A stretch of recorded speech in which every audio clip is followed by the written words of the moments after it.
Well, welcome everybody to our industry connections for today. We are pleased to present to you Mr. Dan Goggin, who is the creator and all things of the nonsense world. Now, I can't imagine there's a community theater person out there who's not familiar with the nonsense pantheon, at least somewhat. And maybe I almost ought to say, if you don't know, then you're in the wrong place. But I'm sure you're here because you're either already a fan or would like to know how the nonsense world can help us come out of this moment we've all been in. So we're glad you're here. Happy New Year. Welcome. Glad you're part of AACT, and we'll welcome Danny here in a second. As I tell you a little bit about him, first of all, he's such a humble and fun guy, and I've enjoyed my few interactions with him over the years already, and I think we'll have a great treat today.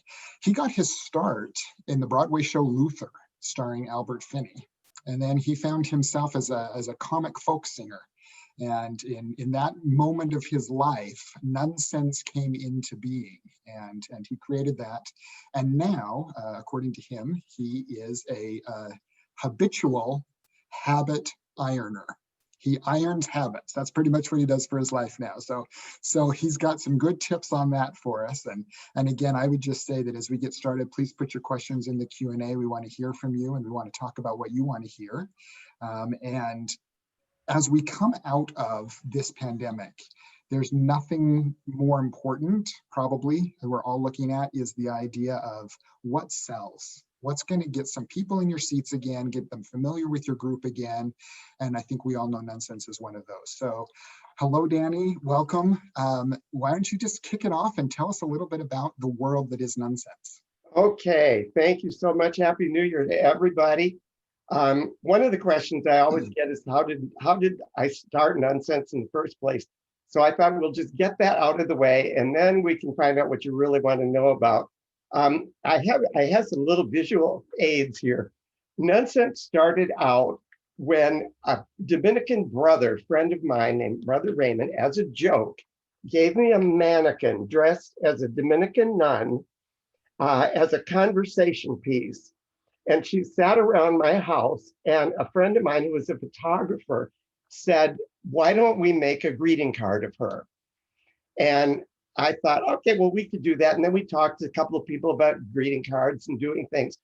And they said, well, if you want to do a greeting card, you really have to do like 12 cards. And so we figured out these things, but we figured the mannequin wouldn't work all the time because she had one expression.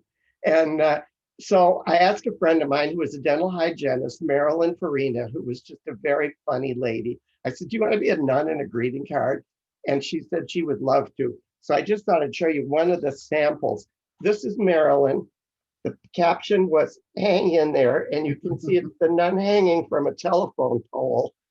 And we started out with our 12 cards and thinking that, what are we going to do with these now? We took them around to the little card stores in the village, and people bought them. But then by a total fluke, we heard that there was a vacancy in the National Stationery Show. Somebody had pulled out. And we took this booth. We had no money, so that we couldn't afford lighting. We couldn't afford carpet, anything like that. We had a 4x8 space in this huge Coliseum where we originally had shows in New York. And so Marilyn came as the nun. We pasted the 12 images on a board for people to see. And by the end of 2 days, we had sold 38,000 cards. Wow. And suddenly, we were in the card business. And we thought, well, Marilyn was so funny, maybe we could send her out to the card stores and make her personal appearances. So I made up this story for her that these nuns had died, and she was out raising money to bury these sisters who had died, who had been accidentally poisoned by their cook, Sister Julie, a child of God. Well, Marilyn was so funny that we thought maybe we could go a little further. And so we put together a cabaret show and played in the duplex, the original duplex in New York City. We were supposed to be there 4 weekends, and we were there 38 weeks. Yeah. And we wanted to move it, but producers all said, no, no, it's just a cabaret show. So I rewrote it. We went into a workshop, and in December of '85, we opened the show at the Cherry Lane Theater. And once it opened and we got it rolling, it ran in New York for 10 years. And it got out into the ether, so to speak, and producers kept asking for more. So over these years, we now have 9 versions of the shows. It's like watching The Crown, only it's funny. And they start in a way. I don't know. Is this printing in the right direction or back? Sometimes when you hold it the camera, it's backwards. But Nonsense, they put on the show in the school. Then they put on another show in the school, Nonsense 2, to thank everybody who came to the first one. In the second show, Sister Amnesia, the crazy character who was hit on the head with a crucifix and couldn't remember who she was, finally remembered she was a country singer. She got a recording contract and she had to go on tour. So that was Nonsense Jamboree. Then they had a studio in the convent basement, public access. So they did their Christmas show, Nutcrackers. Then they got offered a job on a cruise ship with a Jewish actor from Fiddler on the Roof. And they put on the show called Meshuggah Nuns, which is our ecumenical nonsense. After that, the guys were coming to us and say, we're really funny and we want to put on a show, do Nonsense. So we did Nonsense Amen and opened it in New York with 5 guys playing nuns who were there, not a drag show or anything like that. These were comic actors who worked like Robin Williams did in Mrs. Doubtfire. And the slogan for the show was Mrs. Doubtfire entered the convent. Then the nuns got offered to go to Las Vegas, which was Nun Sensations, their Vegas review. Then they went to Hollywood. And this was the last one I wrote, Nunset Boulevard, where they think they've been offered a job at the Hollywood Bowl. Only when they get there, it's a bowling alley. And it's the Hollywood Bowlorama, and they have to put a show on there. Meanwhile, they hear about a screen test going on across the road. And at intermission, they run to the screen test because it's going to be the life of Dolores Hart, the famous movie star, first one to kiss Elvis Presley, who entered the convent, and it's going to be her story. So they think they're naturals. In the end, all of the shows must end happily ever after, because even the cast will say to each other, Danny insists that we're happy and having a good time every day. It's not another choice. So all these shows were designed totally to have a good time, to make you feel better when you go out than when you came in. And then this Sister Robert Ann's cabaret class happened because I was counting up the songs, and I told somebody, I said, there's Sister Robert Ann has 17 songs in the different nonsenses. And we were going to make a funny book about auditioning and use her songs. And somebody said, 17 songs, that's a musical. And I thought, oh my gosh, I'd have a musical. I wouldn't even have to write a song.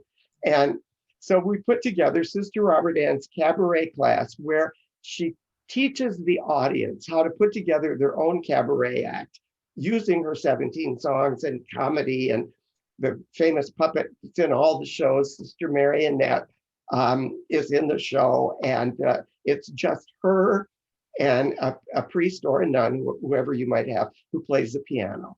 And as somebody said, oh my God, she's got 7 11 o'clock numbers in this show. And we said, yeah, well, she's got to have a little stamina, but it's very fun. And so today, one of the things that we wanted to talk about was how to help everybody get back on their feet. As much fun as we've had with Nonsense, it has now, believe it or not, had 10,000 productions all over the world. I had a thing here somewhere where I had the pictures of it. It's played in something like 20 countries. It's been translated into 26 languages, the various shows. And as I say, there have been 10,000 productions. And to go in and hear people laugh is so uplifting and such a joy for me to think that I had a part in making these people have such a good time. And so I think that is the most important thing, but the most flattering thing and the most wonderful thing was when an article came, and for those of you who look at the AACT magazine, this ad is in this issue called Help Is on the Way. And the headline in the New York Times, this is a few years ago, said, for theater, stage in trouble, send for the nuns. And what they said was, it's no news that Dan Goggin's Nonsense and his variations thereof, very small musicals that morph into humongous cash cows, have been the saviors of theaters all over the world. And we literally have discovered we've saved over 100 theaters from bankruptcy over this is the 35th anniversary of the show. And for the 35 years, that really is our proudest moment. Somebody said, kind of slamming it, said, it's really just worthless fluff. And the Times said, it may be fluff, but it sure ain't worthless. So that's well said. That's one of our goals now, is to be able to go out to theaters. We know from bookers who've talked to theaters and that everybody wants something funny. We have plenty of drama already, so they want funny. And to help people now, they need inexpensive and small casts so that they don't have to deal with too much trouble of having too many people on the stage. And that's why we're here, to work with all of you to try to get theater back on its feet. And so that we're not having to talk like this, we can actually talk from the stage to you. And I think that one of the interesting things that people don't know about Nonsense, I just got a call day before yesterday from Chanhassen Theater in Minneapolis, where we had opened all our original shows. And they said, would you be willing to come out? We were doing Music Man when the pandemic shut us down. And would you guys be willing to come out and do Nonsense this summer when we think we can open back up in a socially distanced way? And I said, we would love to. We have so many friends out there over all these years of doing the shows. And they said, now we want to ask you a favor. Could you do it on the set of Music Man? Because for those of you who are familiar with Nonsense, it's on the set of Grease. The 8th graders are putting on Grease. I said, this is no problem at all. The 8th graders will be putting on Music Man. So now they've saved the money on the set. And we're just going to go out. And they said, and whenever we finish, they can go back to playing Music Man. And I just restructure a few of the jokes, which are mostly in the setup, to fit with Music Man. Same thing happened, by now it might be 4 years ago. We did Nonsense at the St. Louis Muni. And for those of you who don't know the St. Louis Muni, it's an outdoor theater that seats 11,000 people. And we played to 11,000 people every night. But their situation was, we were coming in right after Shrek. And they said, is there any way you can do Nonsense on the set of Shrek? And I said, I am absolutely sure we can. And where in Nonsense 1, the beginning when the Mother Superior says the 8th graders are putting on Vaseline, and Sister Hubert comes running, which says, no, it's not Vaseline, it's grease. Well, in this one, she comes on and she says, now we are here at the Muni because they've said we can't make enough money for our cause in our school, and they've invited us here with 11,000 people. And you might be a bit confused because the St. Louis Muni is putting on Drek. And Sister Hubert comes running over and she says, no, it's not Drek. They don't put on Drek. They're putting on Shrek, the musical. And the Mother Superior stops for a minute. She says, is that one with the little green man that looks like Sister Fermina? So we get a huge laugh from that, and we go on and we just work the set of Shrek in and use the pieces. I said the one thing we need, if we're, because it was Nonsense One, is we need a bar counter unit for this one scene. So they made a little bar that was supposedly in the woods, and the seats were toadstools that were in the woods. And so if you've got a set that's already up, you just tell us, we come in and do it. The other thing that's interesting is we have played, like I said, the Muni with 11,000 seats. We played West Point with 6,800 seats. And we played the Gifford House in Provincetown, Massachusetts, where there were probably 100 seats. And the stage was so small that the leg of the bed went on top of somebody's table. They cut it to go on top of the table.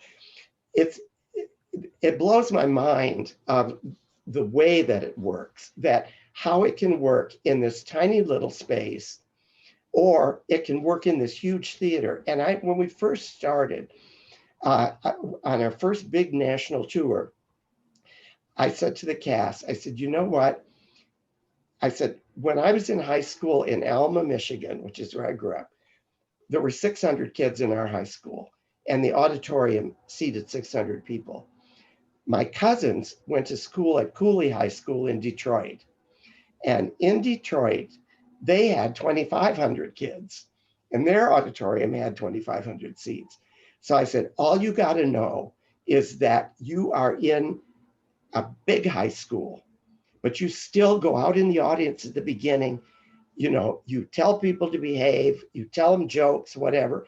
It's just a bigger school. If we were in a huge theater, we would have two understudy nuns who would go to the balcony and they would announce from the back, you know, balcony nuns, go now. And they would holler jokes down to each other. And at first, when the producers saw it, they said, oh, we've never seen anything like this in the theater. You know, it's supposed to be proper. Well, the audience loved it. And one quick little story, and then we can answer some of the questions, is that when we were in Boston all those years, one night, there were like 5 Carmelite sisters who came who still wore the traditional habits. And the nuns go out in the audience as usual. And they, you know, if a girl has a short skirt, they take her program and put it over her knees.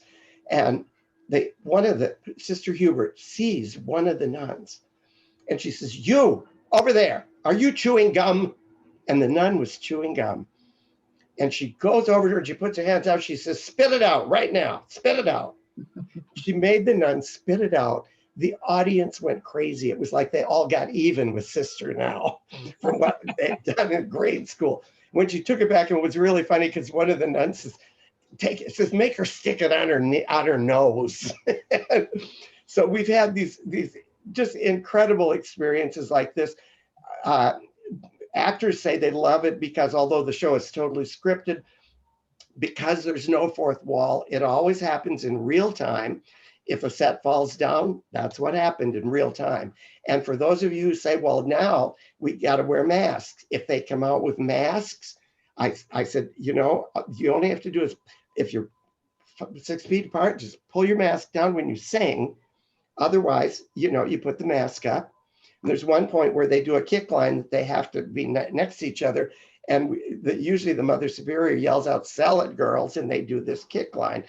And I said, all we have to do is change efforts, is masks up, girls. And then they do the kick line together. So we've tried to figure out every answer. And I was telling Michael when we started, we're all very, very hands-on with all these shows. And we're going to give you my email address. And if you have any questions, any thoughts, if you're going to book the show and you want to know how to do something, all you have to do is email me. If you want, we have press books on every show, all of them like this. If you email me and say, I'd love to have a press book just so I could read more about it and see what it is, just email me your address, we'll send you a press book. The other thing is that if you need to cut a show down, for example, we've done Nonsense twice in Las Vegas. And in Vegas, you can only do 80 minutes. We figure out ways to cut numbers down, trim them down. We can help you do that. Several of the shows have both rehearsal tracks. A couple of shows have full orchestra tracks. We've done everything we can to try to just make theater work. And it's truly a joy for us. It's not a bother when you write and say, you know, we want to do this, but we got to do it in 60 minutes. Can you help us? So that any of those questions, you just give a holler and we'll figure it out. I love that, Danny. I'm going to jump in for just a second. I was going to say, please. It's clear. It's clear the passion here, right? But it's also clear why the man can write so many stories, because he's full of stories, right? And he was saying earlier about how it's so important among your cast to build rapport. And really, what Nonsense does is build rapport with your audience. And that's a lot of fun. So thank you for the invitation to be personally involved. We appreciate it and hear it. A couple questions we have. One person, we're asking, is there going to be a potential for live streaming? If we find ourselves still not able to get in a theater, do you have streaming options? You have streaming options for every one of the shows. And Concord knows that. As you know, originally, Nonsense and what we call the mega Nonsense, which probably is not so important these days, but a lot of times when high schools want to do the show or colleges, they want to have everybody in it. When we played the Muni, we had 60 nuns, 10 Broadway stars, and 17 children in the show. And so that it's very, very flexible that way. But everything is available for streaming. It can be done all different ways. And I was going to say that originally Nonsense with Samuel French and the others were with Tam Switmark. Concord now has everything. So we're not in competition with ourselves. Everybody is willing to try to help one show help the other one. And also we have a merchandise store that has every prize that you need, because we have all kinds of silly little prizes that we give out. We rent habits. A lot of community theaters have people that will make the habits, which isn't a problem, but we rent them very cheaply. For $250, you get 5 habits plus the Flying Nun hat, and only $50 a week after that if you're running longer. The guy, if you talk nice to him, he'll even give you a bargain if you plead poverty. And one of our mottos has always been, our nuns take a vow of poverty, so our shows won't put you in the poorhouse. So I like it. Thank you. I think what we hear in that is that really you're there to help us moving forward, and that's really what's awesome. I want to ask you, which of the productions do you think is most underserved? Which one do you think should see more productions because it's even more of a gem? Personally, my favorite is Nunset Boulevard, where the sisters go to Hollywood.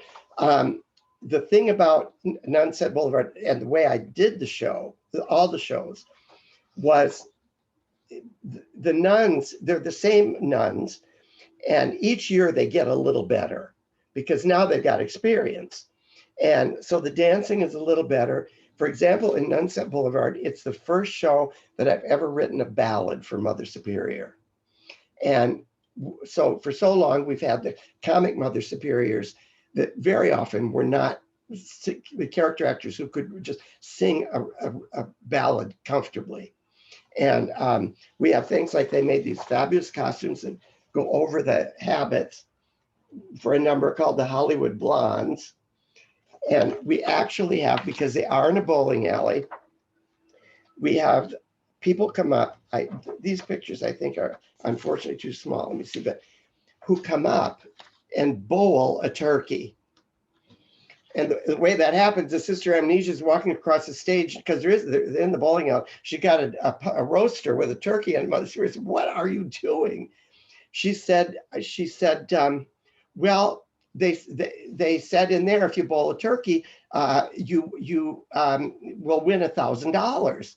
So I'm getting the turkey. And she said, it's not that kind of turkey. A turkey is when you bowl 300. So we say, okay, we're going to have a little game, and we bring people from the audience, and they can win real prizes, good prizes, not just the dumb ones that we give as the jokes. Like, that we have the toast that has the Blessed Virgin Mary appearing on the toast and things like that. And they literally bowl a turkey or try. And some of them, of course, will throw the thing and nearly, hit one of the actors, but they're very good at dodging. They set up the bowling pins and all that. Fortunately, when we did the television special of it, the guy who came up to bowl took one shot at it and knocked all the pins down. And it was like, thank you, Lord. Are you considering suing Rudy Giuliani for stealing your shtick?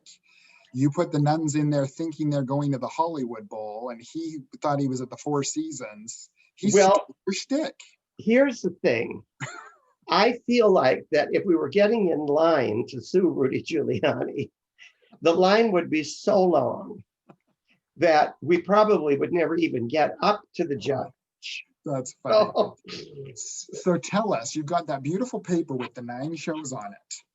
Yeah. Are there more in the works? Do you have another one somewhere inside you? No.